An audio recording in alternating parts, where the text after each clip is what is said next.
नमस्कार, महाराष्ट्र टाइम्समध्ये आपल्या सर्वांचं स्वागत आहे. मित्रांनो, तुम्ही कंत्राटदार झालात, अभियंते झालात, शासकीय कामं घेता, शासनाचा कार्यादेश मिळाल्याच्या नंतर ते काम सुरू करता. जर जवळ पैसे नसले तर तुम्ही उधार उसने करून ते पैसे त्या प्रकल्पात लावता किंवा त्या एकंदरीतच साईटवरती लावता. अपेक्षा काय आहे कंत्राटदारांची की त्यांची प्रलंबित देयके त्यांना मिळावीत, बरोबर ना? मग ही सर्वसामान्यांची अपेक्षा पूर्ण होत नाही, कारण की हे जे सर्व कंत्राटदार बसले आहेत ते त्याच प्रलंबित देयके मिळावेत याकरिता बसले आहेत. हे मुंबईतील आझाद मैदानात सर्व लोक धरणे आंदोलनं करत आहेत. मी या सर्वांसोबत संवाद साधणार आहे. दादा, महाराष्ट्र टाइम्समध्ये तुमचं स्वागत आहे सर्वांचं. पहिली मागणी काय आहे? प्रलंबित देयके का मिळत नाही आहेत? आमची पहिली मागणी आहे, आमचे गेल्या 4-5 वर्षापासून जे शासनाने बिलं अटकून ठेवलेली आहेत, म्हणजे बिलं अटकून ठेवलेली याचा अर्थ त्यांच्याकडे पैसे नाही आहेत. त्यांनी इतर समाजोपयोगी घोषणा केलेल्या आहेत इलेक्शनच्या आधी, परंतु त्या घोषणा करताना त्यांनी स्वतःचं बजेट बघायला पाहिजे होतं आणि त्या हिशोबाने कामं काढायला पाहिजे होते. अशा प्रकारे सत्ता चालवली जात नाही, अशा प्रकारे राजकारण केलं जात नाही. फक्त तुम्ही जर निवडणुकांचं राजकारण कराल तर सगळ्या समाजाची वाट लागेल. या लोकांनी सगळ्यांनी कामं केलेली आहेत, ते कर्जबाजारी झालेले आहे. सत्ताधाऱ्यांचं काम आहे की सर्व जनतेला सुविधा पोहोचविणे, त्याप्रमाणे पण ते खोटं बोलून सुविधा पोहोचवणे हे काही योग्य नाही आहे. तर यांनी सर्व खोटेपणा केलेला आहे, फक्त निवडणुका जिंकण्यासाठी केलेला आहे आणि देश आणि राज्य सर्व रस्सातळाला घालवलेला आहे. आज सर्व ठेकेदार बांधवांची एवढी हाल आहेत की त्यांनी सगळे कर्जबाजारी झालेले आहे, रस्त्यावर आलेले आहेत, अनेक लोकांनी आत्महत्या केलेल्या आहे. तरी यांनी कमीत कमी समाजोपयोगी ज्या फुकटच्या योजना जाहीर करतायत त्या कमी करून ज्यांचे हक्काचे पैसे आहे, ज्यांनी घाम गाळून पैसे टाकून कामं केलेले आहे, विकास केले आणि तुम्हाला निवडून पण दिलेला आहे, त्या विकास कामांचा तुम्हाला सत्तेवर बसवण्यामध्ये फार मोठा वाटा आहे. तरी ह्या लोकांशी आकसाने न वागता त्यांना न्याय द्यावा आणि त्यांचे संसार सुस्थितीत आणण्यासाठी मदत करावी. तुम्ही जसं म्हटलात की विविध शासकीय विभागांकडील जवळपास 86,662 कोटी देयके प्रलंबित आहेत. काय वाटतं दादा, पैसे मागणं काय चुकीचं आहे का? आम्हाला इलेक्शनच्या काळात जी कामं देण्यात आली होती, ज्या हेडमध्ये 1,000-1,500 कोटीचे कामं मंजूर होत होते इलेक्शनच्या आधी, इलेक्शनच्या काळात ते 10,000-15,000 कोटीचे कामं मंजूर करण्यात आली. आत्तापर्यंत सगळी जी काही कामं मंजूर करण्यात आलेली आहे तर टोटल 86,000 ते 90,000 कोटीची देयके आत्तापर्यंत प्रलंबित आहे. इलेक्शन निवडून आल्यानंतरून गव्हर्नमेंटने जी प्रलंबित देयके द्यायला पाहिजे ती दिलेली नाही आहे. आमच्याकडे पूर्णपणे गव्हर्नमेंटने पाठ फिरवली आहे. नवीन मोठमोठे विकास कामं मंजूर होत आहे, त्याला आर्थिक तरतूद करत आहे, परंतु आमचे जे कामं आज जागेवर पूर्ण आहे त्याचे पैसे देण्यासाठी आम्ही मंत्री महोदय, त्यांचे अधिकारी यांना भेटतोय तर ते सांगताय की मुख्यमंत्री साहेबांशी आम्ही डिस्कस करू आणि मग तुम्हाला आम्ही निर्णय कळवू. तर हे आम्ही वारंवार 40-50 फेऱ्या करूनही 2.5 वर्षात आत्तापर्यंत आम्हाला 1 रुपयाही मिळालेला नाही आहे. आमची माननीय मुख्यमंत्री आणि आदिवासी विकास मंत्री, ग्रामविकास मंत्री, बांधकाम मंत्री यांना सगळी कळकळीची विनंती आहे, जो आर्थिक भार आमच्यावर तुमच्या इलेक्शनमुळे आणि तुमच्या जे धोरण चुकीचं तुम्ही राबवल्यामुळे पडलेला आहे तो लवकरात लवकर निस्तरावा.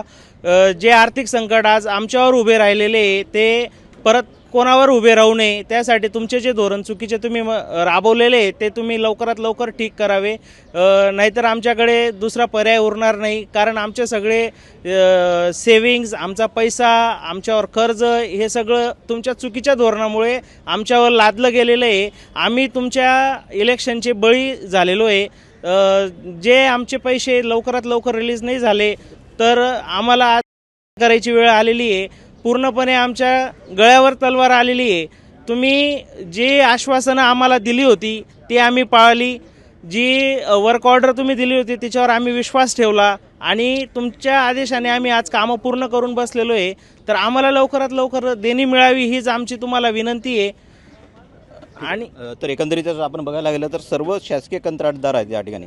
दादांकडे मी येणार आहे. केलेल्या कामाचे पैसे मिळालेच पाहिजे. जसं मी सुरुवातीला सांगितलं, यांनी कार्यादेश मिळाल्याच्या नंतर पैसे लावलेत, सरकारला प्रोजेक्ट पूर्ण करून दिला, मात्र देयके प्रलंबित आहेत. गेल्या 2023 पासून वर्क ऑर्डर असून 1 वर्षात आम्ही कामं पूर्ण केलेत. तुम्ही किती पैसे लावलेत? मी कमीत कमी 2 कोटी रुपये लावलेले आहेत आणि गेले 1 रुपया देखील अद्याप मिळाला नाही मला, कारण की 3 वर्षामध्ये बँकेचे व्याज, सावकाराचे व्याज, जे मुद्दलमध्ये केलेले आहे ते मुद्दलही गेलं आणि व्याजही गेलं. आम्हाला जे भेटतील ते सावकाराला देऊन पण पूर्ण होणार नाही. सगळे आता घरं विकले गेले, स्वतःचे घर राहण्याचे विकले गेले, भाड्याच्या घरात राहायची वेळ आता ठेकेदारांना आलेली आहे. लग्न मुलांचे राहिले आहेत. अशी परिस्थितीमध्ये सरकार आमच्यावर लक्ष देत नाही. म्हणूनच आम्ही सर्व महाराष्ट्रातील ठेकेदार बंधू या ठिकाणी उपोषणाला बसलेलो आहोत. जसं दादांनी म्हटलं की पैसे देऊनही किंवा एकंदरीतच देयके प्रलंबित राहत आहेत. काय वाटतं तुम्हाला, का मिळत नसतील पैसे? सरकारचं चुकीचं धोरण. काय सरकारने जे काही यांना इलेक्शनच्या वेळेस जे काही लोकांना, शेतकऱ्यांना यांना जे आश्वासनं दिले ते आश्वासनं पूर्ण करता त्यांना ठेकेदारांना पैसे द्यायला राहिलेच नाही पैसे, आणि त्याच्यामुळे ठेकेदारी हा देशोधडीला लागला आहे. थोडं सविस्तर सांगा. म्हणजे जेव्हा इलेक्शन होतं तेव्हा कशा पद्धतीनं कामं झाली, थोडं सविस्तर सांगा. इलेक्शन असताना शेतकऱ्यांना विजेचा तुम्हाला वीज माफ करू, लाडकी बहिणीला योजना, त्याच्यानंतर ज्येष्ठ नागरिकांना योजना, ह्या योजनांमुळे सरकारच्या विकास कामांवरती परिणाम झाला आणि सरकार त्यामुळे ठेकेदारांना पैसे देत नाही. सरकारकडे मोठ्या ठेकेदारांना देण्यासाठी पैसे आहेत, पण जे छोटे ठेकेदार आहेत त्यांना देण्यासाठी पैसे नाही आहेत. बोला दादा. आता यांनी काय केलेलं आहे की इलेक्शनच्या आधी आपल्याला any how by crook or by hook आपल्याला इलेक्शन जिंकायचे आहे.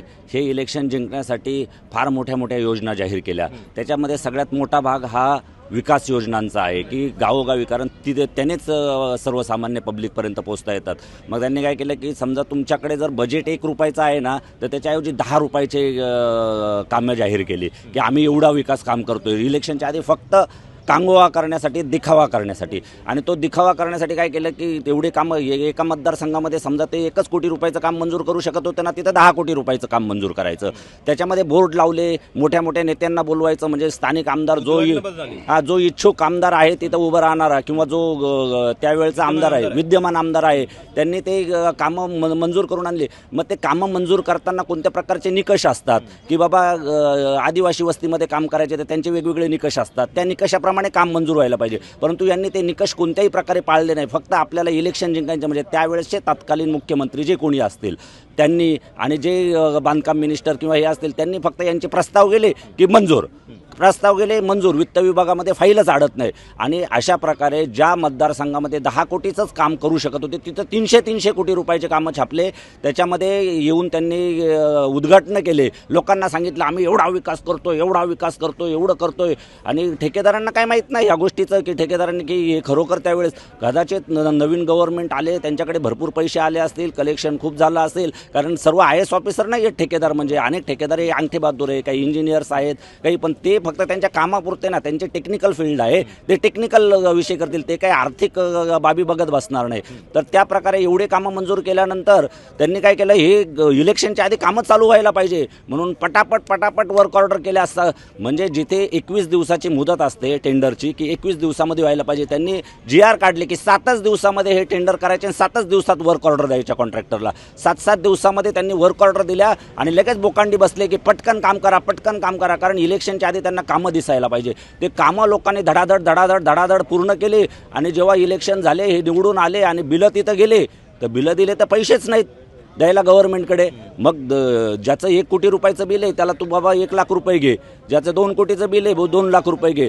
अशा पद्धतीने झालं. आणि लोकांनी ते यांच्या रेट्यापायी, कारण लोकांचा रेटा, आमदारांचा रेटा, अधिकाऱ्यांचा रेटा, याच्यामुळे तो रेटा हा सहन करू शकत नव्हता ठेकेदार. मग काय नाही बाबा, आता हे फार रेटा लावलेला आहे, काम करायला पाहिजे. लोक खडी रस्त्याने पसरून ठेवली, लोकांना त्रास होतोय, जरी पैसे नाही. मग बाबा लोक फोन करतायत गावांमधून, मग लगेच कर्ज काढ. मग बँकेचं कर्ज घेतलं, बँकेचं कर्ज करून त्यांचे व्याज चालू झाले. मग शेवटी घरं गहाण ठेवायला लागले, घरातले दागदागिने गहाण ठेवायला लागले, काही लोकांना घरं सील झाले, त्यांचे जमिनी सील झाल्या, असे प्रकार झाले. मग प्रत्येक जिल्ह्यांमध्ये PWDच्या डिपार्टमेंट समोर असो किंवा इतर बांधकाम जिल्हा परिषद समोर असो, तिथे लोकांनी आंदोलनं केले. लोक पर्सनली 1-1, 2-2 जण जाऊन भेटायला लागले, जाऊन आमदारांना. त्यांना ते म्हणतात नाही बाबा देऊ चालू आहे आमचं बोलणं, आम्ही यांच्याशी बोलणं करतोय, त्यांच्याशी बोलणं करतोय.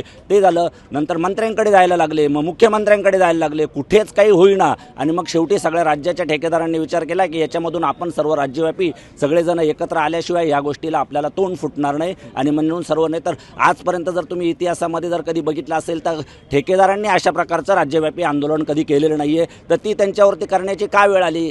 खरं म्हणजे हा एक विकासाचा भाग आहे. ठेकेदार हा एक विकासाचा, म्हणजे जर तुम्ही विचार केला तर शेतकऱ्यांनंतर सगळ्यात जास्त विकासाचा GDP जर कोणी उचलत असेल तर तो ठेकेदार उचलतोय. 100% गव्हर्नमेंटला टॅक्स भरणारा आमच्या याच्यामधून 50% ठेकेदार हा भागीदार आहे. म्हणजे सरकार आमच्या व्यवसायामध्ये भागीदार आहे 50%. आम्ही 50% टॅक्सेस भरतो आणि इमाने ईदबारे भरतो, आणि त्या लोकांवरती तुमच्या चुकीच्या धोरणांमुळे, तुमच्या याच्यामुळे जर होत असेल तर तुम्ही दिलासा देण्याची गरज आहे त्यांना. त्यांच्या ज्या मागण्या आहेत त्या मागण्या एकही सत्ताधारी, इथं सत्ताधारी विरोधक हा प्रश्न नाही आहे. तुमच्या मतदारसंघामध्ये तुम्ही कामं करून घेतलेले या लोकांकडून त्यांना फसवलेलं आहे. एक तर तुम्ही त्यांना येऊन इथं दिलासा द्या, किंवा तुमच्यावरती सरकारकडे हे आहे की पोलिसांनी यांच्यावरती फसवणुकीचे गुन्हे दाखल करून घ्यावे आमच्याकडून. FIR आम्ही आज सगळे जाणार आहोत आणि यांच्यावरती FIR नोंदवणार आहोत. बोला. दुसरे दादा आहेत माझ्यासोबत कंत्राटदार, यांचं म्हणणं आहे नो फंड नो टेंडर, ठेकेदार उपासी सरकार तुपासी. काय प्रतिक्रिया आहे? सर, आमचे जे बिलं थांबले आहे 3 वर्षापासून ते सरकारने तातडीने आम्हाला अदा करावे.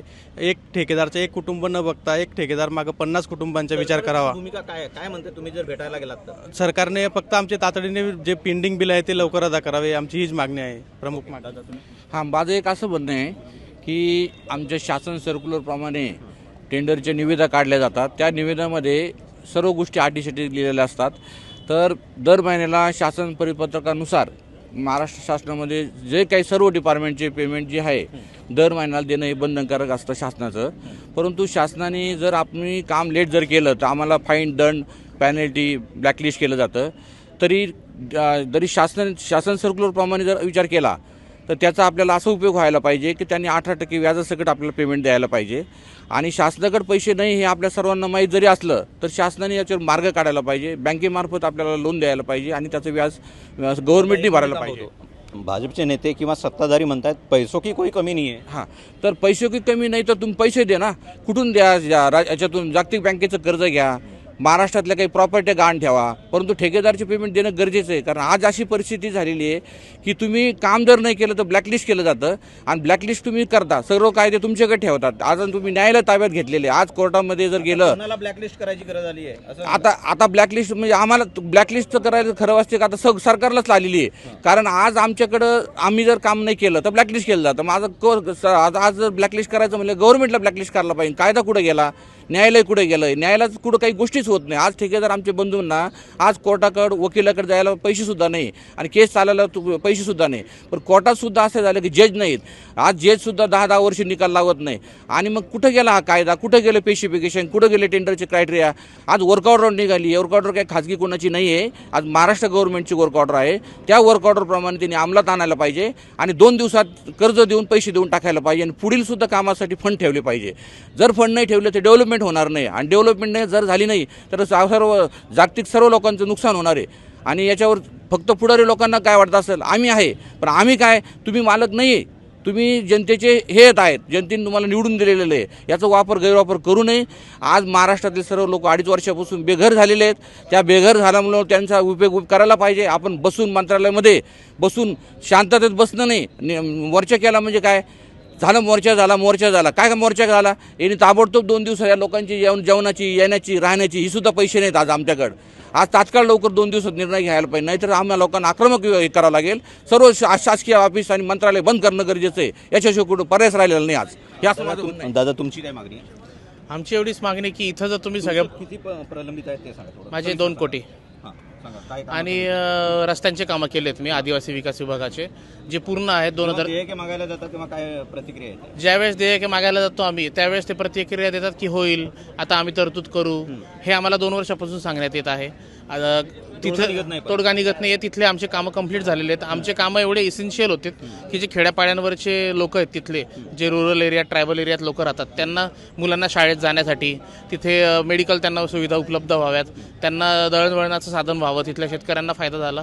ते लोक म्हणतात की तुम्ही आमच्यासाठी देवासारखे आम्हाला रस्ता दिला. जिथं त्यांना 10 किलोमीटर फेरा मारावा लागायचा तिथं त्यांचं आता 1 किलोमीटरमध्ये काम व्हायला लागलं आहे. अशी इसेन्शियल आम्ही कामं करतोय. आम्ही सुशिक्षित बेरोजगार अभियंता आहोत. आमच्या इथं जर तुम्ही बघाल तर जे पण ठेकेदार तुम्हाला दिसतील असतील ते सगळे 5-10 लाख 20 लाख 50 लाख अशी छोटी कामं करणारी ठेकेदार आहेत आणि यांचे देयके लांबून सरकारला काय मिळतं आहे? तुम्ही मोठे मोठे कामं करा, जरूर करा, प्रगती व्हायलाच पाहिजे, मिसिंग लिंक करा, समृद्धी हायवे करा, पण त्याच्यासोबत ही छोटी कामं पण खूप इसेन्शियल आहेत. हे जे छोटे छोटे कॉन्ट्रॅक्टर आहेत, आम्ही ज्यावेळेस सिव्हिल इंजिनियर करतो, सिव्हिल इंजिनियर बनतो, सिव्हिल इंजिनिअरिंगनंतर एकदम मुलं अभ्यास करतात, परीक्षांसाठी MPSC UPSC देतात, नाहीतर मग हाताला लागेल ते काम असे छोटे मोठे 10 लाखाचं 20 लाखाची कामं घेतात. असे ह्या लोकांचे तुम्ही जर देयके अडवाल, माझ्यासोबत असे पण काही मुलं आहेत ज्यांचं 2024ला ज्यांनी इंजिनिअरिंग 23ला केली, 24ला त्यांनी लायसन्स काढून कामं घेतली. 10-20 लाखाची छोटी छोटी कामं आहेत.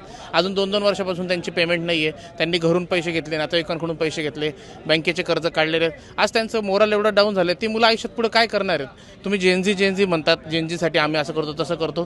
तुम्ही जर अशा पद्धतीने त्यांचं पतन करणार आहात, त्यांचं मोरल डाऊन करणार आहात, तर आपला देश अशा वाटेला जाईल की इथून परत आपल्याला माघारी नाही.